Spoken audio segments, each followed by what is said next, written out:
Et donc l'idée, c'est en fait de créer une certaine phobie au niveau de Bamako et faire en sorte que l'économie soit désarticulée, anémiée, désaxée complètement. Mais voilà, c'était juste des chants qui n'avaient aucune résonance avec la réalité. Dieu merci que les autorités ont pris les choses à bras le corps et heureusement aussi que les Maliens qui vivent donc sur les lieux n'ont pas paniqué. Ils sont restés confiants parce qu'ils ont des dirigeants qui sont visionnaires et qui posent des actes suffisamment cohérents et consistants qui montrent que, quelle que soit la tempête, ils sont capables de maintenir la barque.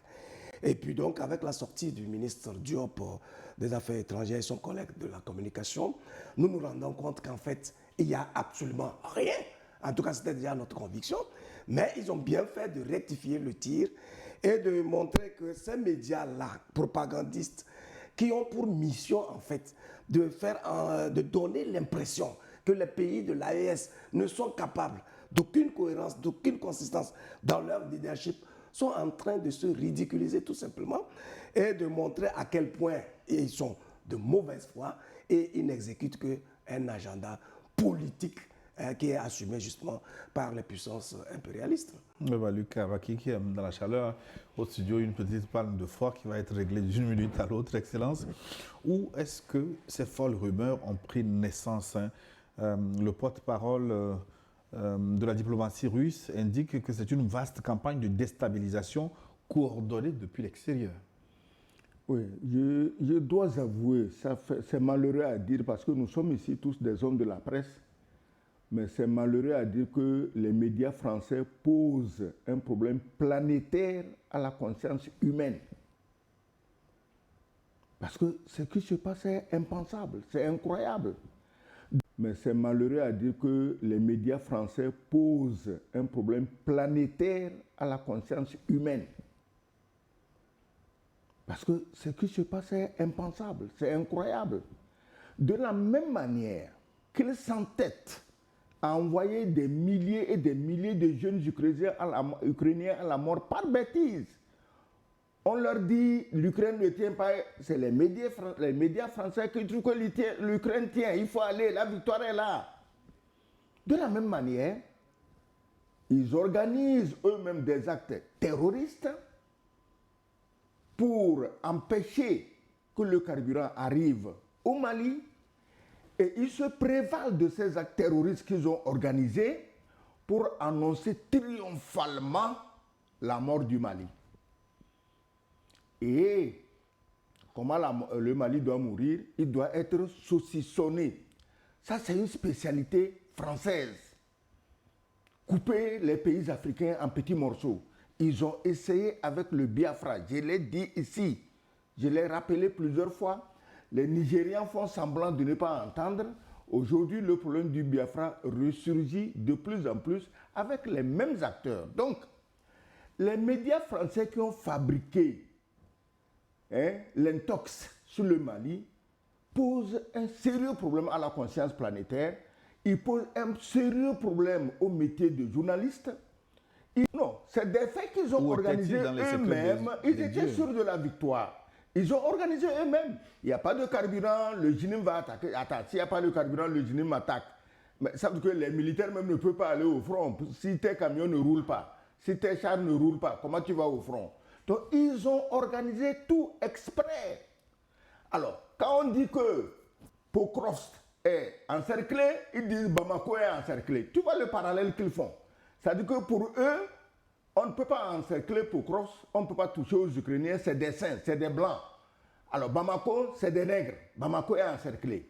On dit que les soldats russes se promènent dans Pokrovsk en moto, ils disent non, le GNIM est déjà dans Bamako, ils vont prendre le pouvoir. Pourquoi? Parce qu'il faut en finir avec les Noirs. Donc c'est des médias négrophobes. Ça fait mal de le dire, mais il faut le dire.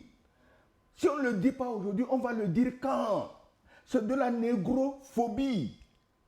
Donc, ils ont organisé, ils étaient prêts, à vos marques, prêts, partez, Bamako est tombé.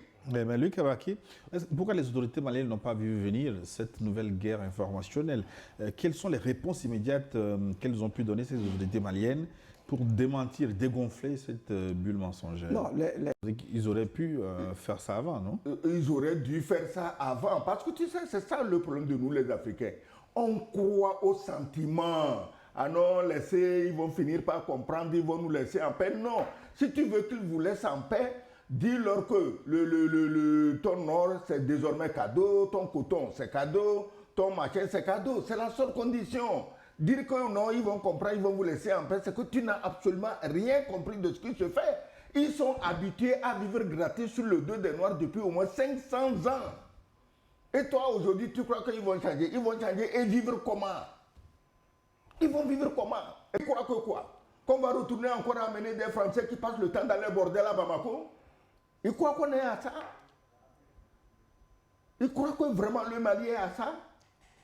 Mais j'ai dit, dans le cas d'espèce, même si c'est le diable, avec ses cornets, ses longues dents, si c'est avec lui que le Mali doit signer pour mettre fin à ce que ces pays-là nous ont fait depuis 500 ans, qu'ils signent les yeux fermés. Un menteur jure toujours au nom de Dieu. Quand tu vois quelqu'un qui parle, il commence à je jure au nom de Dieu, sache qu'il est en train de mentir. Parce que Dieu est devenu le premier instrument à la disposition de tous les menteurs et de tous les farceurs dans nos pays. Alors, même si eux, ils volent les armements sophistiqués des Ukrainiens pour donner aux terroristes, c'est les mêmes armes ukrainiennes là que les Russes sont en train de terrasser, de terroriser en Ukraine. Alors, si on vous bat en Ukraine, comment vous voulez venir nous battre en chose au Mali? Les Russes sont au Mali. C'est eux qui les ont appelés. Hein. C'est les médias français qui ont appelé les Russes au Mali. Ils sont là. Je voudrais ouvrir maintenant. Alors, France, 500 000 km², c'est derrière les murs de l'Élysée qu'on vient en plein jour voler le Louvre. Excellence, le problème va au-delà du Mali. Hein. Nous sommes inondés par toutes sortes d'informations. Oui, c'est l'infobésité désormais. Il faut d'abord comment arriver à faire la part des choses? Rappeler à ces journalistes incultes que le Mali fait 1 241 000 km². Que ce n'est pas la France avec ses 500 000 km². Alors, France, 500 000 km², c'est derrière les murs de l'Élysée qu'on vient en plein jour voler le Louvre. Est-ce que les médias africains que nous sommes, on va en profiter pour dire ah, Paris va tomber bientôt, plus rien ne va, la sécurité des populations n'est pas assurée? On n'a pas dit ça. Au contraire, on a sympathisé, on les plaint. C'est-à-dire qu'on aurait aimé les soutenir pour que ce genre d'acte n'ait pas lieu. Mais imagine qu'on avait commis, le GINIM avait commis un vol pratiquement à Koulouba ou dans une maison à Koulouba. Qu'est-ce qu'il n'aurait pas dit? 1 200 000 km² quand même. Reconnaissez que si un bandit vole un bœuf à 1500 km de Bamako, ce n'est pas la preuve que Bamako va tomber. On a volé le Louvre sous abonné à vos barbes. Nous n'avons jamais dit que Paris va tomber. Jamais. Aucun média africain n'a poussé la bêtise, l'idiotie jusqu'à ce niveau. Les sentiments anti-français, vous dites qu'on est anti-français, mais nous, on ne s'est pas réjoui quand un tel malheur vous est arrivé. On a compati.